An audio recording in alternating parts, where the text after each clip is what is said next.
Mutation Genesis from the Fempiror Chronicles by George Willson. Chapter 7. Evaluation of the Newcomers. Fempiror stood against the wall in the shadows of the Calirum Tavern on the edge of town, watching two newcomers approach in the early morning hours of the 13th. He had cropped brown hair and sharp blue eyes that pierced the darkness and evaluated every move the newcomers made. He was dressed sharply but simply, in brown breeches, waistcoat, and jacket, with off-white stockings and shirt. His leather shoes were tied, and he had not worn a hat in years. After all, the primary purpose of a hat was to deflect the sun, which was not a problem living at night. "Hold there!" he heard a familiar voice call out to them as they approached. "Who are you? We don't get many strangers." Fempiror glanced at the Fempiror mayor, Obadiah, as he held out a torch to assess the strangers in a better light. They introduced themselves as David and Elizabeth, a young married couple who had been changed on their honeymoon not long ago. They spoke of Aram and the Tepish, and it was a tale they had heard so often in Calirum that Fempiror might have believed them without question had Obadiah not told him about potential troublemakers coming into town from Aram just before these two arrived. When David mentioned they had come from Aram, he wondered if these two could be them. They seemed harmless enough, but then he noticed that David carried something unusual in his rucksack. Fempiror turned his head to try to make out what kind of object this David was carrying. Part of him believed it might be a sword, but a typical rucksack would not accommodate a sword's length. He turned it over and over, and could not come to a satisfying conclusion, except that he needed to watch these two. He knew this even before they had arrived, of course, since Obadiah had asked him to stand ready this evening, just in case the spies of which the alchemist had spoken arrived. Obadiah often called upon him because several years ago he had trained as a Tepish in a series of caves to the west. He was one of the best recruits, and on the eve of his assignment to a unit under Radel Kurtz, the former inhabitants of the caves decided to attack the Tepish and rout them from their training ground. Fempiror personally killed several of them before his group of Felskrus surrendered. He had played along with the charade of turning to the side of that faction, which he learned was Alewo, but as soon as the Alewo released them, he and several others left the caves to try to find their own way. During their wandering, several of them died when the days caught them off guard. Finally, after months of moving from town to town, hiding and stealing, he found Calirum, a town of peaceful Fempiror that did not want to force any ideals on him. He settled here and helped Obadiah with troublemakers. After a brief dialogue between Obadiah and David, he heard Obadiah say, "Well, then you must be ready to find repose. Just follow Harrison." Obadiah sent the newcomers with his personal servant Harrison to Fiona's inn, and then immediately gestured to Fempiror. Fempiror walked casually to Obadiah, but he suspected Obadiah had tried too hard to get rid of the newcomers. "Watch them, Fempiror," Obadiah said softly. "I want to know everything. What they do, where they go, what they say. Understand?" Fempiror nodded and followed them at a distance toward the inn. He waited outside for several minutes to allow them time to get a room before entering the inn. He did not want them to know he was following them, since he would likely trail them during their entire stay. He walked through the open door and saw Fiona snap her head to him and smile broadly. Fempiror found Fiona to be very friendly, but as talkative as one might expect someone who is old and lonely as she was. He hoped she would notice he was in a hurry and not say anything. "Greetings, Fempiror," Fiona said cheerfully behind the counter. Fempiror rolled his eyes. If the newcomers were listening, they would know he was following them. He could only hope they were preoccupied. While he did need to find out some information from Fiona, he wanted to get away from her quick enough to hear their conversation. "Fiona," Fempiror greeted. "The newcomers that just came in. What room are they in?" "Those two?" Fiona asked. "Oh, they're sweet, aren't they? It always makes me sad when I see the young ones come in. I have lived my life, and I don't mind it so much, but they always make me sad." "Yes, I know," Fempiror said. "It is sad." "Well, I put them up in 202 because I thought that was the best place for them," she continued. "Thank you," he said shortly, and bounded up the stairs. He moved quietly to room 202. He heard a muffled voice and knelt down to the keyhole to peer into the room. He saw the male, David, standing over the bed. David removed Elizabeth's shoes and covered her with the bedclothes. She had fallen asleep quickly. David then extinguished the light. He heard some minor shuffling that sounded like David removing his shoes in the darkness, and then silence. Frenjar cursed under his breath. Equally upset that he had missed everything they said, but also satisfied that they had lain down for the day, Frenjar stood and walked back down the stairs to give Obadiah a report. "You're not going to trouble the poor dears, are you, Frenjar?" Fiona asked worriedly. "I'm on orders from Obadiah," he told her curtly. "You don't think they're the ones he warned us about, do you?" she asked. Frenjar was surprised only for a moment, but then he knew it would only make sense for Obadiah to tell Fiona about what was to transpire, since they were staying in her place. "That's what we have to find out," he told her simply, and then walked outside. The sun was just below the horizon.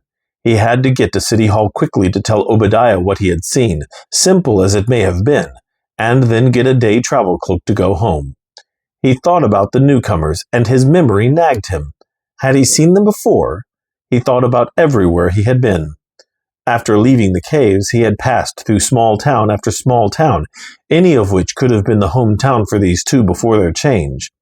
He had been a wanderer for over 5 years before settling in Calirum, so the possibilities were endless. Yet part of him could not let it go. He knew they were not just incidental people. He had never talked to them, but he was certain he had at least seen them. He shrugged off the memory as he entered City Hall and walked down the main hallway past the doors of the day people to Obadiah's office. The office was large enough to accommodate Obadiah's modest-sized wooden desk and his chair along with 2 other chairs on the opposite side of his desk for any visitors. As mayor of the Fempiror, he had considerably fewer responsibilities than the human mayor did, but his desk still had several papers on it, along with a pen and inkwell, along with 2 candles that provided the only light in the room. Frenjar closed the door behind him as Obadiah looked at him. He stepped to the desk and bowed in courtesy to his leader. "They entered the inn and are now asleep," Frenjar said simply. "Anything out of the ordinary?" Obadiah asked. "No, sir," Frenjar replied. "When I reached their room, she had already fallen asleep." He covered her and lay down himself. Obadiah nodded thoughtfully. "Thank you, Frenjar," he said. Frenjar turned and left Obadiah to his thoughts.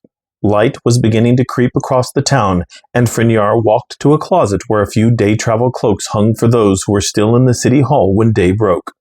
He wrapped one around himself and proceeded to the main entrance, where he passed the human mayor, Paul Stolick, as Paul arrived for the day.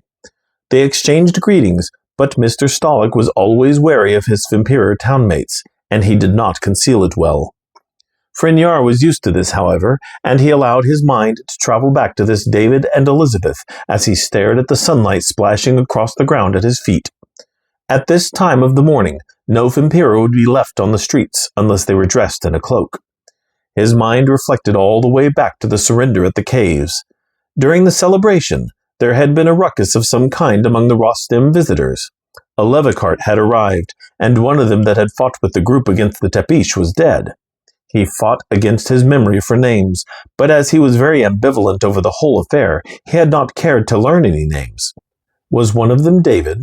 Was there an Elizabeth? Part of him wanted to believe that was it, but he just could not be certain.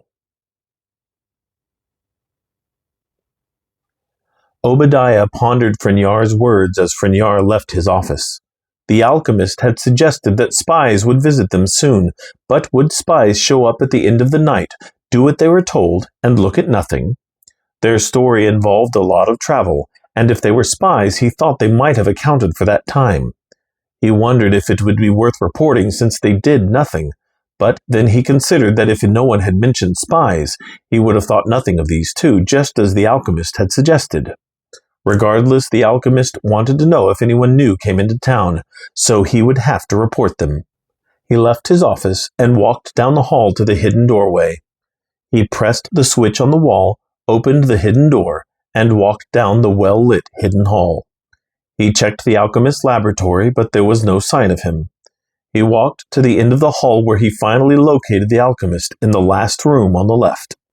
The alchemist stood next to a reinforced glass partition that separated this observation area from the rest of the room, where the new Fempiror sat staring out a thick floor-to-ceiling window that looked to the east. Like the room the subject had awakened in, these walls were reinforced with metal and stone to hold up to the strength of a trapped Fempiror. With the sun coming up soon, Obadiah was concerned about being so close to an open window. He knew about this room, and always wondered why the alchemist had wanted a room with an eastward, unprotected window. As Obadiah entered and stood behind the alchemist, the subject turned to stare at them coldly before returning his gaze to the oncoming sunrise. "Watch, Obadiah," the alchemist said without turning to him. "We must test our new brother's resilience to the sun." "Is it safe to stand here?" Obadiah asked with more than a touch of worry in his voice. The alchemist nodded with a smile. "Be assured, I specially prepared this window to block the part of the sun that hurts us. I like to stand here often and watch the sunrise. I cannot feel its warmth, but I can at least see its brilliance." Obadiah watched as the sun emerged over the horizon and filled the room with its light. Obadiah never knew that this was possible. The alchemist had never mentioned the purpose of this room before, but even during the rare mornings that Obadiah was in City Hall after sunrise, he never considered coming to a room with a window open to the sun. His gaze turned from the sun to the subject seated on the floor on the other side of the protective window. The subject stood within the rays of the sunlight and looked out into the light. Nothing happened. Whatever the alchemist did to the Fempiror serum, Obadiah doubted that he could call this creature a Fempiror anymore. But what was it? "Amazing," Obadiah remarked. "Indeed," the alchemist said proudly. "Our new friend can go where we cannot. This increases his usefulness." He turned to Obadiah finally. "You have something to report?" Obadiah nodded with a shrug. "Only that last night we received more refugees from Aram, sir." "Well done," the alchemist replied, turning back to his subject, basking in the light. "What are their names?" "Husband and wife, sir. Their names are David and Elizabeth." The alchemist's eyebrows raised, and he turned his gaze to Obadiah, surprised. Obadiah had not expected this reaction. "Indeed?" the alchemist asked. "Is there a problem, sir?" Obadiah asked, at least pleased that he had brought it to the alchemist's attention. The alchemist shook his head. "Are you having them watched?" he asked, glancing briefly at his subject who was feeling of the outside window. Obadiah nodded. "Of course." "Well done," the alchemist said, looking back to Obadiah.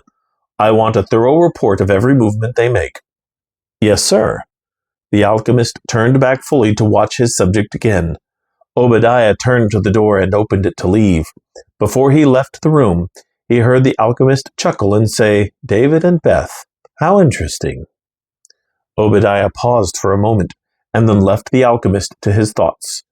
As he walked back through City Hall, he wondered what the alchemist was thinking. Did he know these two? If so, how? Why would he not share that information? As he thought about it, he decided it made little difference to him who they were. All of this nonsense between the Tepish, Alewo, and Rostim was none of his concern, and if these two were tied up in it, he wanted no part of it. He just wanted the town to himself, and hoped that this would be over soon so that he could live in peace.